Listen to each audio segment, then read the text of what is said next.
Hello and welcome to this video where I'm going to talk about my story taking creatine and the side effects that I experienced. Now, in a nutshell, I believe that creatine monohydrate has caused me to break out with hormonal cystic acne. Before we get all defensive, just hear me out. Basically, I stopped taking creatine 7 days ago, and the changes that I have seen in my skin have been so dramatic. You can see that I'm currently not experiencing any cystic lesions. Rather, I've just got a bit of post-inflammatory hyperpigmentation and just a couple of small pimples that are now resolving. So basically, I've been sharing my skin's progress on Instagram, and I've been getting a whole lot of messages, people asking about this, and so I just wanted to create a video to share my full story and also some of the science behind why creatine can cause hormonal acne. So long story short, if you are a female who gets hormonal acne, so you get a breakout that's usually associated with your period, especially in this kind of cheek, chin, jawline region, please be aware that if you do start creatine, you might get full-blown hormonal cystic acne, which is exactly what happened to me. So just a little bit of background, I started taking creatine at the end of January. I have been strength training or bodybuilding for about 7 years. I've been doing this consistently, and I also recently optimized my nutrition. And so I kind of was looking for a way to level up in the gym, so improve both my performance but also my hypertrophy gains. And so at this time, a lot of really reputable fitness influencers were posting about creatine. I say reputable because they've all got degrees in the area, and I'm just a massive fan of theirs based on how evidence-based their posts are. Anyway, so they were posting about how effective creatine was and how it was relatively safe and cheap. And so I was like, this ticks all my boxes as a student. And so I decided to take creatine. Now, I have a background in exercise and sports science, and so I actually looked into the research behind it myself, as well as the mechanisms by which creatine can improve performance. And so based on my own personal research, I was pretty happy with creatine as a supplement, and I even did a calculation to determine whether I could actually consume enough creatine from natural resources. Moral of the story with that is, hell no, you can't. You would have to eat so much meat to get enough creatine that it was just not feasible. So I decided, okay, supplementation is the way to go.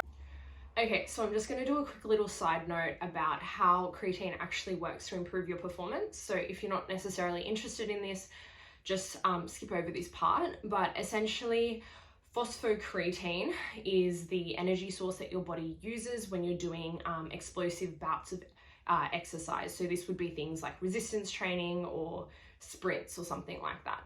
So I'll put a little graph here. Essentially, when you're doing exercise that lasts a few seconds, phosphocreatine is your main source of energy. Now, supplementing with creatine helps you to increase your stores of phosphocreatine within the muscle, and in that way increase the amount of fuel available for these explosive activities. And so in this way, you can actually reduce muscle fatigue and thereby improve performance. So then in my research, I discovered that there were 2 regimens of how to start taking creatine. So one being with a loading dose and then a lower maintenance dose after that, or just a sort of medium, moderate kind of dosage continuously. So I decided with the loading dose because I found that research showed that you can saturate your phosphocreatine stores in the muscles more quickly with a loading dose. And then theoretically that could also then result in better saturation as well as performance.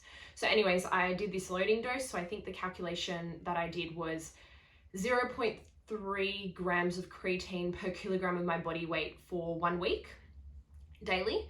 And then after that, you drop down to 0.03 grams per kilogram daily indefinitely. I can't really remember what that lower dose the moderate dosage scheme was, but whatever, besides the point. I did the loading dose. So I went through this loading dose and I experienced no side effects. And so I was pretty happy with that. And I think my strength in the gym did improve. However, it's like really hard to gauge as to whether that's a thing, because psychologically I could just be thinking, oh, I've taken creatine, my performance should be better in the gym, and therefore I was actually just pushing myself more. So for me, it's really hard for me to tell whether it was actually the creatine that was improving my performance in the gym or just my belief in myself. But regardless, I did feel stronger. I did feel like I was performing better. But then over the months, I started to break out with cystic pimples. There was a lot of things going on in my life at the time, and so I thought, you know, any one of these things could be an explanation. I was back at uni, so it could have been the stress. I was also training really, really hard after coming out of lockdown, and I was also increasing my calories, so bulking, and by increasing my calories, I was also increasing the amount of carbohydrates that I was eating, and I found that I was eating a lot more low GI carbs to try and get that in. So low GI carbs being like more refined sugars like white bread or crumpets. And so I thought, you know, a combination of all these things might be causing me to break out. But the one thing that didn't quite sit right with me was that I had experienced all of these things before in my life, and I had never gotten that extent of acne. And so it was kind of always in the back of my mind that something's not right, something must be off with my body. And so it was kind of stressing me out. At the beginning, not so much. I was just like, whatever. As it kind of hit the 2-month mark, I started getting like really self-conscious. My confidence levels dropped. I stopped kind of creating content for my fitness Instagram page that I started this year. And I found that I was actually like not wanting to go out. Even though I could wear makeup, I just felt like my skin looked like crap even with the makeup on. So I literally would have rather just stay at home. In hindsight, like I didn't really notice this until like looking back, but yeah, it really affected me. Anyway, time passed. I kept sort of trying to adjust my skincare routine and went to the doctor.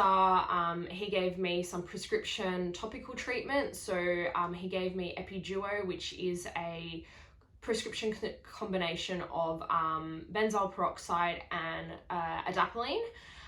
This really helped with my active lesions, so it kind of helped them heal more quickly, but it wasn't stopping new lesions from coming up. And so I was like thinking to myself, this must be something internal. Rather than being like my skincare routine or just the fact that I've got oily skin, it's got to be something inside. And so my GP also gave me a prescription for antibiotics. So these antibiotics aren't necessarily to treat an infection.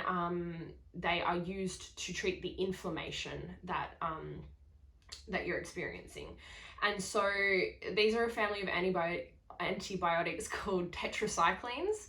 Now, I know from previous experiences that I cannot tolerate these antibiotics. They give me really bad GI upset. And so I was super skeptical. So I kind of tried to put off taking them for as long as possible. But then eventually I just got so desperate that I was like, screw it, I'm taking the antibiotics. And so I did. Just as I thought, 2 days later, could not tolerate them. So I stopped them immediately.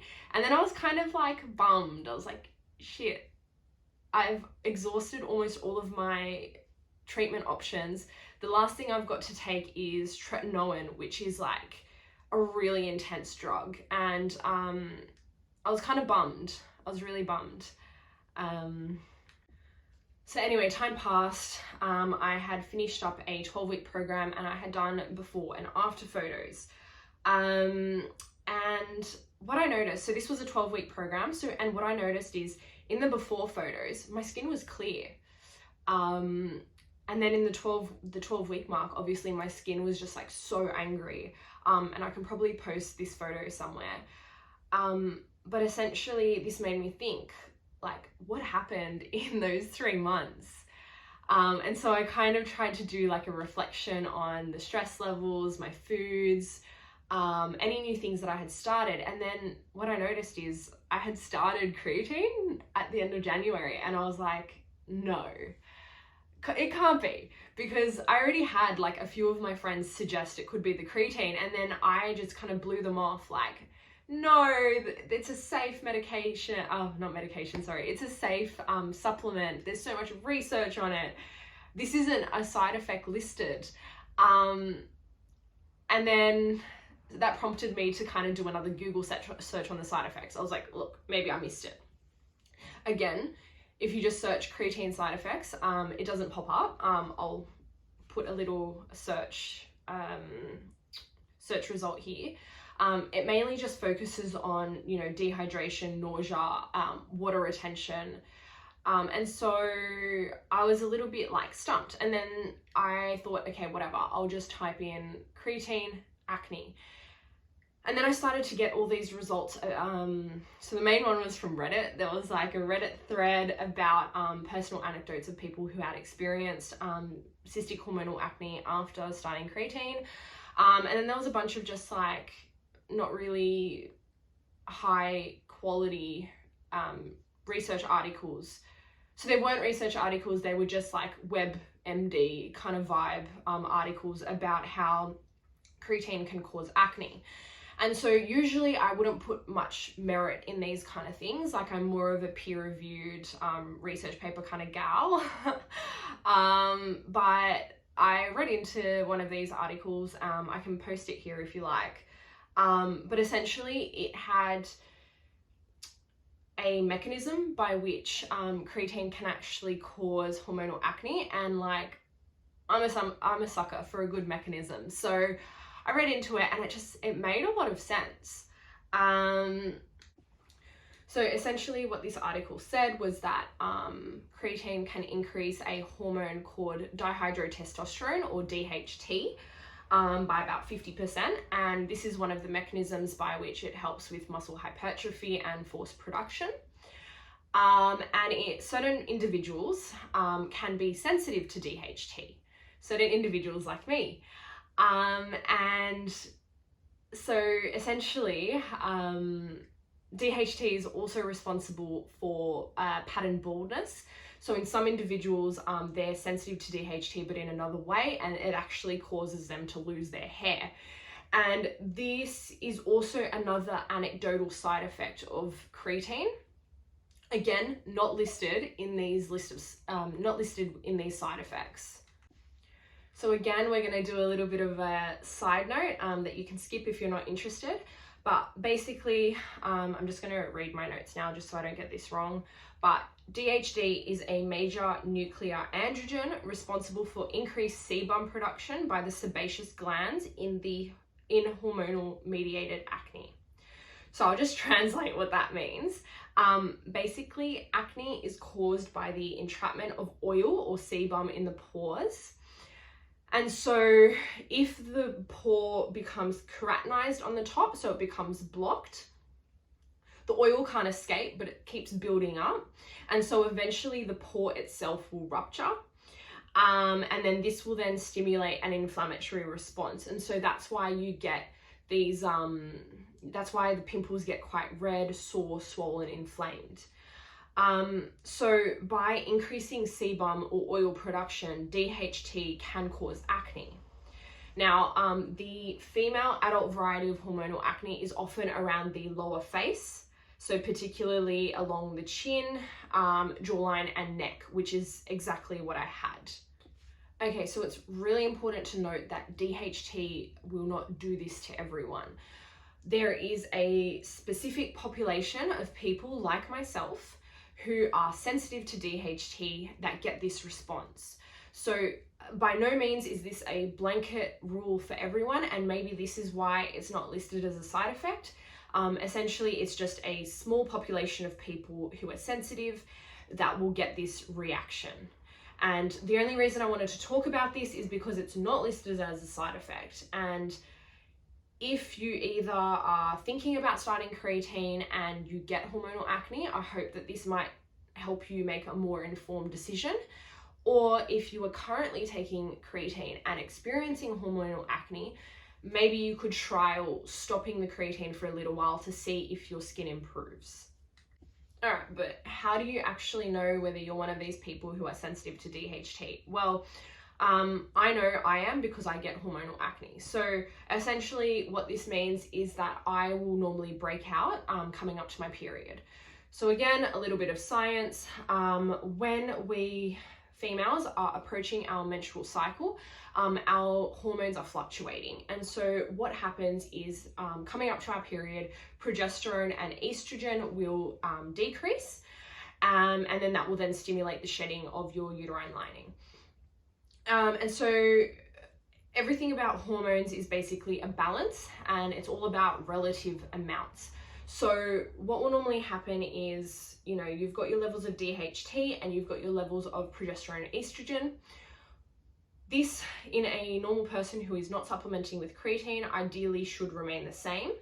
But when progesterone and estrogen decrease with your menstrual cycle, there is then a relatively more amount of DHT circulating in your blood, and then that's what then causes your hormonal breakout around your period. Now, go to someone who is supplementing with creatine. You've got progesterone and you've got DHT. DHT with creatine supplementation will increase about 50%, and so you are causing a constant increase in DHT. And so you've got that similar change as when you're getting your period, but instead you're taking this daily, and so you've got a constant increase in DHT. And that's what caused me to develop that full-blown acne, or at least what I think has caused me to develop that full-blown acne. Okay, and at this point, I really want to emphasize that I have actually fact-checked all of this with a board-certified dermatologist. Many of you might not know, but I'm actually studying to become a doctor, and so as part of my degree, we have dermatology clinics arranged by the university, and so I actually consulted with one of the dermatologists running this clinic as to whether this was, you know, scientifically sound and whether it was a thing that he actually saw in practice. I was really happy with his response, probably a bit of confirmation bias, but he said yes, he definitely does see this, and in any patients that have acne, he advises them to stop taking creatine and protein powder. Now, don't freak out. He said the only reason why he asks patients to stop their protein powder is because some protein powders contain creatine. And so in that kind of case, you know, if you are not taking creatine, but you've noticed that you've got some hormonal breakouts associated with your protein powder, maybe you just need to change your protein powder because it could contain trace amounts of creatine. Okay, so after this absolute whirlwind, it brings us to last Monday, so 7 days ago. I stopped taking creatine on that day. Now, nothing else has changed in my life. If anything, I am more stressed than I have ever been this year. I have been training harder than I have ever been training all of this year. I just recently started a new program. The volume and intensity is just cooked. And I'm still eating a shit ton of calories and carbohydrates. None of that stuff has changed. The only thing that I changed was I stopped the creatine. So I was realistically expecting to see changes in about 28 days, which is the time it takes for your full skin cycle to occur. And now I'm at 7 days and still no new cystic lesions. My skin is healing. Like, everything that's left is kind of hyperpigmentation and the aftermath of those insane cystic pimples that I had. And it's actually getting better. My face is no longer in pain. And I'm so happy with how my face has changed and how quickly this change has occurred. So congratulations if you've made it to this point in the video. I wanted to I know it's a long video, so I kind of wanted to highlight some takeaways from this video. So firstly, I wanted to make people aware about this side effect so that others, especially women, can make an informed decision about whether they want to start this supplement. So creatine is currently going viral on Instagram, and many influencers are preaching about its performance benefits. These benefits I do not doubt, do not get me wrong, but it's more so just raising awareness about potential side effects that may possibly turn you off starting this product.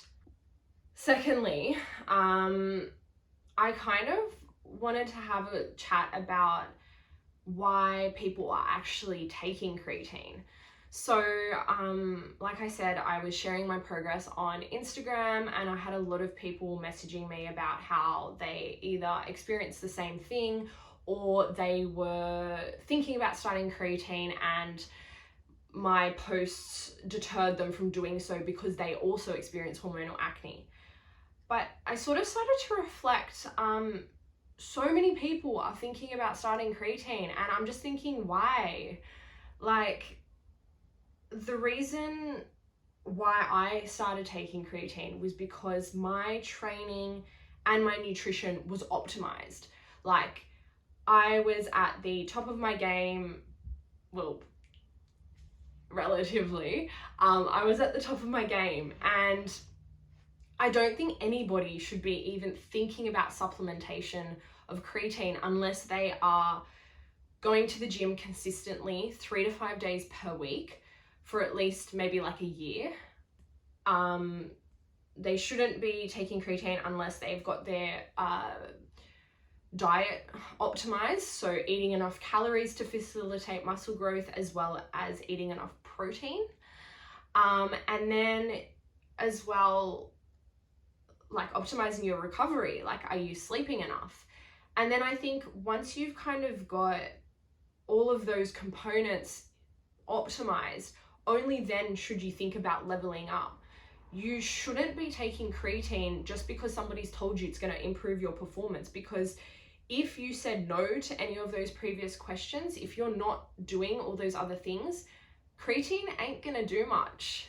And I think that you should be perfecting everything else in your training and nutrition regime before you think about taking a supplement, because anything that you put into your body, it can potentially have a side effect. And I learned that the hard way. Sometimes these side effects aren't even advertised because they happen to such a niche amount of people. And everybody's body is different. Sometimes science is not going to find the particular way that something can impact you.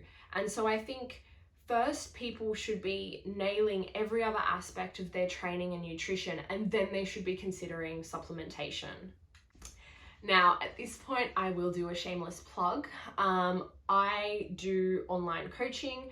So if you have troubles with any of these aspects, please just reach out, DM me, and we can have a chat about organizing some online coaching where you can receive, guided support to optimize your training and nutrition, as well as education to accompany this.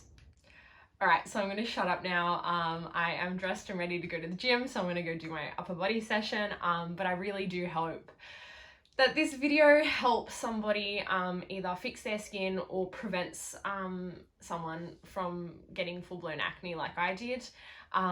It's honestly not worth it, or I personally think it wasn't worth it, but I'm so glad that this is reversible and that after 7 days my skin has changed so much.